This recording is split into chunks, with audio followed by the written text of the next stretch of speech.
Čau atkal. Te atkal Filips, kurš runās latviski, Jevgeņijs.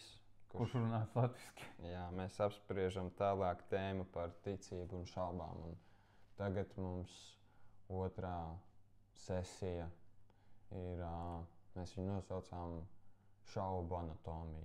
Mēs izpētīsim vairāk šaubas un ko ar tām darīt.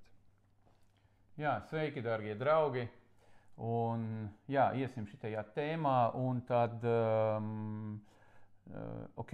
Filip, vadi, lasi, kas ir lasāms, un tad mēs pa bišķim turpināsim. Tātad pirmā raksturvieta, un tā būs arī galvenā raksturvieta, ir Marka evaņģēlijs 9:23. Bet Jēzus uz to sacīja: tu saki, ja tu spēj. Kaut tu varētu ticēt. Tas visu spēj, kas tic. Un 24. Un tūdaļ tā bērna tēvs brēca un sacīja: es ticu, palīdzi manai neticībai. Jevgeņij, lūdzu pasaka savas domas. Izskaidro mums, kas tur domāts. Jā, te jāņem vērā tādu pieredzi, kura bija tam cilvēkam, tam vīrietim, kurš pieskārās pie Jēzu Kristu un iznāca tāds dialogs. Ja? Jāņem vērā, tam cilvēkam bija slims dēls. Atkal atgriežamies pie konteksta, ko pagājušajā video teicām. Vienmēr ņemam kontekstu Bībelē, pirms mēs kaut ko spriežam. Jā, tieši tā. Viņam bija slims bērns, un katram tāds mocību fons, kurš bija, kad Sātans viņš ņirgājās par to bērnu, meta viņu to ugunī, to ūdenī, ja? Un tam vīrietim radās pieredze. Stipra 10 gadu pieredze. Vismaz, mēs nezinām, 10, 13, 16 gadi tam puisim bija, bet viņam tā pieredze bija, ka nekas nepalīdz. Viņš it kā tic Dievam, kā daudzi no jums it kā tic Dievs, bet kad atnāk kaut kāda ekstremālā situācija, ja, tas fokus mainās. Ja, kamēr viss labi, visiem ir labi, atnāca kaut kāda grūtība, kā šitam vīrietim dēls metās ugunī, varat iedomāties, ja, tūs cilvēks ugunī metās. Ja. Tur pamats ir tāds, ka radās, atkārtošos, neticība, kura izpaužās nevis ticības vakums, ka viņas nav, bet tur radās tas, ka neticība pārliecībā, ka nevar būt, ka mans dēls var būt brīvs. Ja? Un tad Jēzus, kad viņu piesauca, cik tu vari ticēt, ja tu, kā tur bija tas latviešu vārds, mazum ticēt pa mazu. Tātad tu saki, ja tu spēj, kaut tu varētu ticēt. Kaut tu varētu ticēt, šitā frāze, ja? Kaut tu varētu ticēt. Tas kaut tu varētu pārslēgt savu skatienu no pieredzes, kura negatīvā, kura tev mocīja daudzus gadus, pārslēgt tomēr uz to, kad Jēzum ir spēks palīdzēt.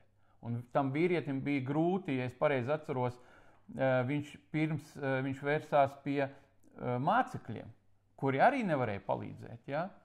Un tas vēl tādu sarūsējo naglu viņam galvā ieblieza. Ja? Tā neveiksme vēršoties pie Pētera, pie Pētera tālākiem Pāvils tur nebija vēl. Un tad nostrādāja tā spēja, tas cilvēks paļāvās uz Jēzu Kristu. Tur mēs daudz zinām Bībelē visādus stāstus piemēram, par slimo sievieti, kura bija 12 gadus slima. Viņa bankrutēja, tāpēc, ka ārsti izsūca visu naudu no viņas. Ja? Un viņa vienkārši ticībā atnāca pie Jēzu Kristu. Un tas pieskāriens, tas pieskāriens, kurš notika tai sievietei, kurš notika tam vīrietim, pieskāriens pie Jēzu, un tas Dieva spēks nostrādāja. Tur bija tas momentālā dziedināšana, bet tas arī attiecās uz tavu finansiālo veiksmi, dargais draugs, uz tavām attiecībām ģimenē varbūt, ja? Uz tavām attiecībām ar vecākiem. Nu tā es pateiktu, Filip. Nu tā, lai es bišķīt, vai es sapratu pareizi tavu domu, tu saki tā kā, kad dzīves pieredzes mums bieži var iemācēt ticēt netaisnībai. Un mums ir jāmācās tomēr novērst acis no šīs pasaulīgās realitātes, jo velns klups virsū, tu vari būt vissvētākais cilvēks pasaulē, velns nekad nepadodas, un tas ir, viņš ir ļoti gudrs, viņš zina, kur sist, viņš zina, kur tev sāp, un viņš nekad nepadosies tev uzbrukt. Un tādēļ ir nepieciešamība šī ticēt, un man ļoti patīk tas, ko šis tēva bērns izdara, un ko es esmu ielicis savās lūkšanās, kur viņš saka, palīdzi manai neticībai. Ja tu netici, ja tev ir šaubas par Dievu, nebaidies viņam lūgt par to. Viņš ir Dievu Dievs, viņš ir visu radītājs, viņš ir tavs tēvs, un viņš grib tev palīdzēt. Un visu, ko tu lūdz ticībā, to viņš dod. Un pat ja tu nespēji ticēt dziedināšanai, es pieņemu, ka tu spēji ticēt tam, ka viņš tev varēs dot ticību. Un ja tu šo lūkšanu atkārto, tas vienkārši iesēžas tev prātā, un Dievs tev tiešām palīdz, Svētais Gars tev tiešām palīdz, un atcerēties rakstu vietas, atcerēties, iepazīt tēvu dziļāk. Tas ir, kā mēs tiekam vaļā no šaubām. Un, es bišķīt aizgāju uz šķībi. Nē, viss kārtībā, Filip, viss kārtībā. Davai es tādu, kas man norezonē tagad. Man ļoti patīk tāds stāsts par Goliātu un Dāvidu, ja? Par to, es nezinu, kā būtu latviski pareizi, tas instruments, kurš krieviski saucās prašjā, kuru Dāvids ielika akmeni, viņu iedarbināja, atlaida, un tas akmens ielidoja Goliātam. Dāvids to izdarīja, un Goliātam ielidoja galvā tas akmens. Mums vajadzēs izgriezt ārā to, ka tu... Jā, es atvainoju. Labi, tas tikai stāsta par to, ka mēs esam tādā neformālā atmosfērā, un jūtamies brīvi. Ja? Nevis, ka mēs te kačājam kaut ko pretrunā ar pašu mūsu prātu. Tas ir viss kārtībā, ja? Viss ir super. Ja? Un par izgriešanu es pajokoju, viss kārtībā. Mājas atmosfēra. Ja? Atgriežoties pie Dāvida, ja? Un tā vecā derības stāsti, ja? Viņi ir tādi pilni ar simboliem. Ja? Bet tur arī, kas man patika ļoti, tas akmens, vai Dāvidam bija tie 5 akmeņi, ja? Tie bija kā Dieva vārda simboli. Tas akmens, kuru Dāvids izlaida to frāzi, ka tu zaimo Dieva tautas Dievu, ka tu brauc virsū Dieva tautai un tur jautā, kur ir Dievs. Dāvids paņēma to akmeni, viņš viņu iedarbināja un izlaida. Ja? Un tas akmens ielidoja Goliātam pierē. Ja? Un kur tā pamācība, kur tā gudrība ir? Pirmkārt, kad es domāju, kāpēc neielidoja acī, jo vieglāk bija ielidot acī un nogalināt Goliātu. Ielidoja pierē. Tas ir tāds elements, ja? Tā Dieva vārda spēks, tas dievišķais pātrinājums, kurš ir, ko minēja Filips, kad jūs lūdzat palīdz manai neticībai, un tad atnāk tas dievišķais pātrinājums tam akmenim, kurš ir Dieva vārds, pret jebkādu tavējo problēmu. Ja? Ir tāds balistikas likums, ja? Kad ja tas būtu vienkārši pātrinājums ar Davida spēku, tad iesitot pierētas akmens, Goliats nokristu atpakaļ. Ja? Bet tāds pātrinājums bija, ka tāds pats, kad izšauj ar pistoli galvā cilvēkam, jāatvainojas par tādiem piemēriem, bet kad izšauj galvā ar pistoli, tā lode ieejot galvā, un cilvēks, viņam nav tā atdeve, lai krist atpakaļ. Cilvēks krīt uz priekšu. Un ar roku iekustināts akmens, viņš ielidoja Goliātam, un Goliāts rakstīts ir, ka viņš nokrita uz priekšu.